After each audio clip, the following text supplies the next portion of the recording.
প্রমাণ মেলায় চাকরি হারাচ্ছেন আলোচিত পুলিশ কর্মকর্তা গোলাম সাকলায়ের। এই সব কিছু সূত্রপাত হয় তার সাথে পরিমণির রেস্টুরেন্টে আপত্তিকর কিছু ভিডিও সোশ্যাল মিডিয়ায় ভাইরাল হয়ে যাওয়ার পর থেকে।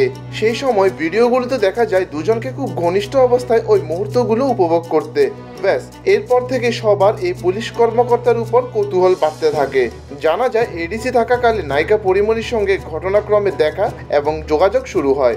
এরই ধারাবাহিকতায় তিনি পরিমণির বাসায় নিয়মিত রাত্রি যাপন করতে শুরু করেন। পুলিশ আরও জানায় তাদের মেসেঞ্জার ও হোয়াটসঅ্যাপ নাম্বারের কথোপকথন সাধারণ পরিচিতি বা পেশাগত প্রয়োজনে স্থাপিত কোনো সম্পর্কের নয়, বরং অনৈতিক প্রেমের সম্পর্কও ছিল।